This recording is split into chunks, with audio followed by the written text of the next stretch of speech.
નમસ્કાર દોસ્તો, આજે થયો છે સોમવાર અને આપણે અત્યારના સવાર પછીના બપોર અને સાંજના હાલના તાજા હવામાન સમાચાર જાણીશું. તો ગુજરાત રાજ્યની અંદર મિત્રો ગઈકાલથી ફરી વરસાદનો નવો રાઉન્ડ શરૂ થઈ ચૂક્યો છે, જેમાં જાણીશું આજે રાજ્યના કયા વિસ્તારોની અંદર મિત્રો હવામાન વિભાગ તરફથી વરસાદની આગાહી આપવામાં આવી છે.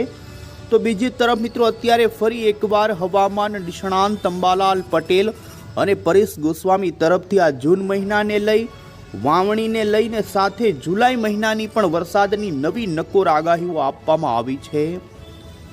આ સાથે જ મિત્રો આપણે જાણીશું હજુ પણ રાજ્યની અંદર મિત્રો પવનની ઝડપ જોવા મળશે. તો ખાસ ઘરની બહાર નીકળતા પહેલા જાણી લો કે કયા વિસ્તારોની અંદર કેટલા કિલોમીટરની ઝડપના પવનો ફૂંકાઈ શકે છે અને હજુ પણ આ પવનની ઝડપ કેટલા દિવસ સુધી રહેવાની છે. અને ખાસ જાણીશું મિત્રો કે અરબી સમુદ્ર અને બંગાળની ખાડીમાં અત્યારે કોઈ વાવાઝોડું કે વરસાદી સિસ્ટમ સક્રિય છે કે નહીં. આગામી દિવસોની અંદર શું સિસ્ટમ ક્યારે બનશે, વાવણીની તારીખ પણ ગુજરાત રાજ્યની અંદર હવે પછી મિત્રો નક્કી જોવા મળી રહી છે, ત્યારે જાણીશું.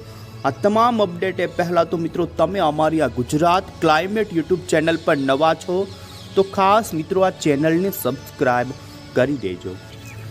તો સૌથી પહેલાં તો આપને જણાવી દઈએ તો રાજ્યની અંદર મિત્રો જૂન મહિનાની શરૂઆતની સાથે જ ફરી ઉત્તરીય એ લાગુના મધ્ય ગુજરાતના વિસ્તારોની અંદર ગઈકાલે ધોધમાર વરસાદ જોવા મળ્યો, જેમાં મિત્રો અમદાવાદના જુદા જુદા વિસ્તારોની અંદર ગઈકાલ ધોધમાર વરસાદ, તો મહેસાણાના પણ કેટલાય વિસ્તારોની અંદર, તો રાત્રિ દરમિયાન સાબરકાંઠા ઈડર લાગુના વિસ્તારોમાં પણ ગાજવીજ સાથે વરસાદની ગતિવિધિ જોવા મળી. આમ મિત્રો રાત્રિ દરમિયાન મહેસાણા, અમદાવાદ, તો આ સાથે અરવલ્લી, મહીસાગર, સાબરકાંઠાના ભાગોની અંદર ગઈકાલ આ વિસ્તારોમાં ગતિવિધિ વરસાદની જોવા મળી છે. ત્યારે હજુ આજે પણ મિત્રો જાણીશું, આજે તો રાજ્યની અંદર વરસાદના વિસ્તારો વધશે. જેમ જેમ હવે પછી મિત્રો 3 જૂન, 4 જૂન, 5 જૂનથી 7 જૂન સુધી વરસાદનો આ રાઉન્ડ ચાલશે અને જેમાં વિસ્તારો અને તીવ્રતા વરસાદની વધતી જોવા મળશે. જોઈએ પહેલા તો આનું ચોમાસું ગઈકાલ સુધીની અંદર કઈ જગ્યાએ પહોંચ્યું છે. તો તમે જોઈ શકો છો ભારતીય હવામાન વિભાગ તરફથી મિત્રો નૈઋત્યનું ચોમાસું કે જે મહારાષ્ટ્રના ભાગો સુધી આવી અને મિત્રો 26 તારીખથી 1 જૂનની વચ્ચે ત્યાર પછી આગળ ધપાયું નથી. અત્યારે મોન્સૂન બ્રેકનો સમય ચાલી રહ્યો છે અને મિત્રો હજુ પણ ચોમાસું મુંબઈ સુધી આવી અને અટકી પડ્યું છે. ત્યારે પૂર્વી ભારતના બંગાળની ખાડીવાળી ચોમાસાની પાંખ જોઈ શકો છો, એ પણ અત્યારે થોડી નિષ્ક્રિય બની છે. હવે પછી કોઈ વરસાદી સિસ્ટમ આવે તો જ ચોમાસાને વધુ આગળ ધપાવી શકે છે. ત્યારે આ રીતે મિત્રો મહારાષ્ટ્ર તો પૂર્વી ભારતના ભાગોમાં બંને પાંખો અત્યારે થોડી વધુ નબળી પડતી જોવા મળી રહી છે. ત્યારે મિત્રો આવનારા દિવસોની અંદર જેમાં 12 જૂન આજુબાજુ બંગાળની ખાડીની અંદર એક નવું લો પ્રેશર ઊભું થાય તેવી સંભાવનાઓ અત્યારે બની રહી છે. આવનારા દિવસોની અંદર બંગાળની ખાડી જ્યારે સક્રિય બનશે ત્યારે ફરી એકવાર ભારતની અંદર નૈઋત્યના ચોમાસાની ગતિવિધિ ભારતના અન્ય રાજ્યો તરફ આગળ વધે તેવી સંભાવના છે. ત્યારે હવે પછી આપણે જાણી લઈએ કે મિત્રો ગુજરાત હવામાન વિભાગ તરફથી ગુજરાત રાજ્યના કયા વિસ્તારોની અંદર વરસાદની સંભાવના વ્યક્ત કરવામાં આવી છે. તો તમે જોઈ શકો છો આજે 2 જૂન અને ગુજરાત અમદાવાદ મોસમ કેન્દ્ર વિભાગ તરફથી ગુજરાતની અંદર વરસાદની આગાહીનો નકશો રજૂ થયો, જેમાં આજે ઉત્તરીય પૂર્વ મધ્ય ગુજરાત લાગુના વિસ્તારોની અંદર વધુ વરસાદની સંભાવના રહેશે. જેમાં આજે પણ મિત્રો સાબરકાંઠા, અરવલ્લી, મહીસાગર, ખેડા, આણંદ, વડોદરા આજુબાજુના અમુક પંથકોથી લઈ પંચમહાલ, દાહોદ, છોટાઉદેપુર, ભરૂચ, નર્મદાના ભાગોમાં છૂટાછવાયા વિસ્તારોની અંદર ગાજવીજ સાથે હળવાથી મધ્યમ પ્રકારના વરસાદની સંભાવના વ્યક્ત કરવામાં આવી છે. તો દક્ષિણી ગુજરાતના તમામ વલસાડ, નવસારી, સુરત, તાપી, ભરૂચથી લઈ અને મિત્રો સૌરાષ્ટ્રના પણ અમુક છૂટાછવાયા ભાગોના વાતાવરણમાં ભાવનગર, અમરેલી અને ગીર સોમનાથના વિસ્તારોની અંદર આ તીવ્ર થંડરસ્ટોર્મ સાથેનો જોવા મળી શકે વરસાદ. તો મિત્રો આવતીકાલથી વરસાદની ગતિવિધિની અંદર વધારો થઈ શકે છે અને તમે જોઈ શકો ઉત્તર ગુજરાતના બનાસકાંઠાથી મધ્ય, દક્ષિણ અને સૌરાષ્ટ્રમાં પોરબંદર, જૂનાગઢના વિસ્તારોમાં પણ છૂટાછવાયા વિસ્તારોમાં વરસાદની તીવ્રતાની સાથે જ મિત્રો ખાસ વરસાદના વિસ્તારો પણ વધી શકે છે. આમ હવામાન વિભાગ તરફથી મિત્રો 4, 5, 6 અને 7 જૂન સુધીની વરસાદની આગાહી આપવામાં આવી, જેમાં થંડરસ્ટોર્મની એક્ટિવિટીવાળો વરસાદ ઉત્તર ગુજરાત, એ લાગુના મધ્ય પૂર્વ ગુજરાત, દક્ષિણ ગુજરાત અને સૌરાષ્ટ્રના અમુક છૂટાછવાયા ભાગોની અંદર વરસાદની ગતિવિધિ જોવા મળશે।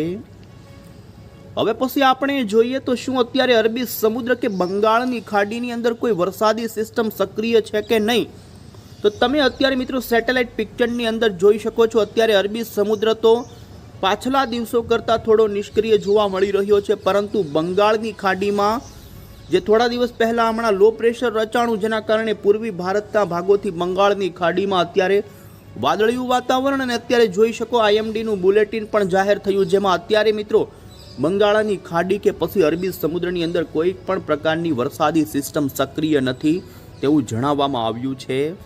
ત્યારે હવે પછી આપણે મિત્રો મોડેલના આધારે પણ જાણીશું કે આજે રાજ્યના કયા વિસ્તારોમાં કેવું વાતાવરણ રહેશે। તમે જોઈ શકો છો, અમે તમને અત્યારે બતાવી રહ્યા છીએ, જેમાં મિત્રો આજે ખાસ કરીને ગઈકાલની જેમ જ ઉત્તરીય પૂર્વ ગુજરાતના જે વિસ્તારો છે, જેમાં સાંજ દરમિયાન અમદાવાદ, આણંદ અને વડોદરા વચ્ચેના પંથકોના વાતાવરણમાં વાદળીય વાતાવરણથી ભારે પવન ફૂંકાઈ શકે, તો ઉત્તર ગુજરાતના સાબરકાંઠા, મહેસાણા, અરવલ્લી, આ સાથે જ મહીસાગર, લુણાવાડા, ગોધરા સુધીના પંથકો હશે કે તે વિસ્તારોની અંદર આજે આટલા વિસ્તારોમાં તીવ્ર થંડરસ્ટોર્મ સાથે ગાજવીજ સાથેના વરસાદની સંભાવના। આ સાથે મોડી સાંજથી રાત્રિના સમયગાળા દરમિયાન તમે જોઈ શકો છો મિત્રો મહેસાણા આજુબાજુના વિસ્તારો, હિંમતનગર, ગાંધીનગર, અમદાવાદ, આ સાથે જ મિત્રો નડિયાદથી લઈ વડોદરા આજુબાજુના પંથકોમાં પણ આજે વાતાવરણમાં પલટાની પૂરી શક્યતા છે। હળવો મધ્યમ વરસાદ ધોધમાર ગાજવીજ સાથે ખાબકી શકે, તો અન્ય મધ્ય રાત્રિ દરમિયાન મિત્રો બનાસકાંઠાના પાલનપુર, ખેડબ્રહ્મા, હિંમતનગરથી લઈ અને તમે જોઈ શકો છો લુણાવાડા, અરવલ્લી, મહીસાગરથી દાહોદ સુધીના પંથકોની અંદર ગાજવીજ સાથે રાત્રિ દરમિયાન વરસાદની સંભાવના રહેશે। સૌરાષ્ટ્રના કાંઠાના ભાગોમાં વાદળિયું વાતાવરણ અને જોઈ શકો છો વહેલી સવાર દરમિયાન અમુક જૂનાગઢ, ગીર સોમનાથથી ખાસ કાંઠાના ભાગોમાં વાદળા આવી શકે છે। અમુક વિસ્તારોમાં ઝાપટા સ્વરૂપેના વરસાદની ગતિવિધિ જોવા મળી શકે। આ રીતે મિત્રો રાજ્યની અંદર આજે વધુ શક્યતા ઉત્તર ગુજરાત લાગુના મધ્ય ગુજરાત જિલ્લાના અને અમુક દક્ષિણી ગુજરાતના જિલ્લામાં પણ વાતાવરણમાં પલટો આવી શકે છે। ગુજરાત હવામાન વિભાગ જ નહીં, પરંતુ મિત્રો ભારતીય હવામાન વિભાગ તરફથી પણ આજે ગુજરાતની અંદર તમે જોઈ શકો છો રેનફોલ ફોરકાસ્ટની અંદર વરસાદની સંભાવના વ્યક્ત કરવામાં આવી છે। તો આ સાથે જ 3 જૂનના દિવસે પણ ગુજરાતની અંદર હળવા મધ્યમ છૂટાછવાયા ભાગોમાં વરસાદની આગાહી ભારતીય હવામાન વિભાગ તરફથી ગુજરાતમાં કરવામાં આવેલી છે। ત્યારે હવે પછી મિત્રો આપણે જાણીશું તો આજે રાજ્યના કયા વિસ્તારોની અંદર કેટલા કિલોમીટરની ઝડપના પવનો ફૂંકાઈ શકે છે। તો મિત્રો ખાસ કરીને ગુજરાતના જુદા જુદા વિસ્તારોની અંદર પવનની ઝડપ આજે 20થી લઈને 25 કિલોમીટર પ્રતિ કલાકની ઝડપે જોવા મળી શકે છે। અમુકવાર અમુક વિસ્તારોની અંદર જ્યાં થંડરસ્ટોર્મની એક્ટિવિટી થાય ત્યાં 40 કિલોમીટરની ઝડપના સાથેના જોટાના પવનોની ગતિવિધિ જોવા મળી શકે, જેમાં સૌરાષ્ટ્ર અને કચ્છના ભાગોની અંદર અમુકવાર 30 કિલોમીટરથી પણ વધુના જોટાના પવનો ફૂંકાવાની સંભાવના રહેશે। આમ મિત્રો રાજ્યની અંદર હજુ આજે જો કે 3 તારીખ પછી આ પવનની ઝડપની અંદર ઘટાડો નોંધાઈ શકે, તેમ છતાં પણ આજે હજુ ઘણા જ વિસ્તારો હશે કે ત્યાં સારા એવા પવનના જોટા જોવા મળી શકે। અને હવે અંતે મિત્રો આપણે હવામાન નિષ્ણાંત અંબાલાલ પટેલની આગાહી પર નજર કરીએ। અત્યારે અંબાલાલ પટેલે રાજ્યની અંદર આવનારા 7 દિવસ સુધી છૂટાછવાયા ભાગોમાં વરસાદની સંભાવના હવામાન વિભાગની સાથે કરી છે। ત્યારે ગાંધીનગર અને અમદાવાદના લાગુ વિસ્તારોમાં ભારે વરસાદની સંભાવના અંબાલાલ પટેલે કરી છે। અંબાલાલ પટેલે વધુ આગાહી કરતા કહ્યું કે સૌરાષ્ટ્ર, કચ્છ અને દક્ષિણ ગુજરાતમાં વરસાદની શક્યતા રહેશે, તો ઉત્તર ગુજરાતના સાબરકાંઠા જિલ્લાની અંદર ભારે વરસાદની શક્યતા તેમના તરફથી વ્યક્ત કરવામાં આવી છે। 18 જૂન પછી એક મજબૂત લો પ્રેશર સિસ્ટમ બંગાળના ઉપસાગરમાં બનવાની તેમણે આગાહી કરી છે, અને જેના કારણે રાજ્યની અંદર આવનારા 21થી 23 જૂન સુધીની અંદર રાજ્યના ઘણા વિસ્તારોમાં ભારે વરસાદની શક્યતા વ્યક્ત કરવામાં આવી છે।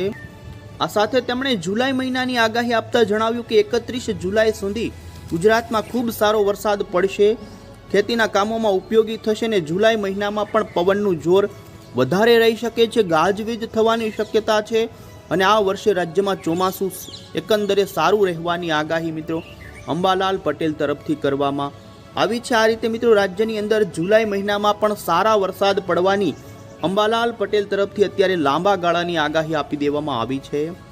વધુમાં મિત્રો હવામાન નિષ્ણાંત પરેશ ગોસ્વામી તરફથી પણ આગાહી આપવામાં આવી છે। તેમનું કહેવું છે કે રાજ્યમાં વાવણી થાય એ પહેલાં રાજ્યની અંદર વરસાદના થંડરસ્ટોર્મ એક્ટિવિટીવાળા વરસાદો શરૂ રહેશે, જેમાં આજે 2, 3 અને 4 તારીખે રાજ્યના દક્ષિણ ગુજરાત અને સૌરાષ્ટ્રના અમુક છૂટાછવાયા ભાગોમાં તેમના તરફથી વરસાદની આગાહી આપવામાં આવી છે.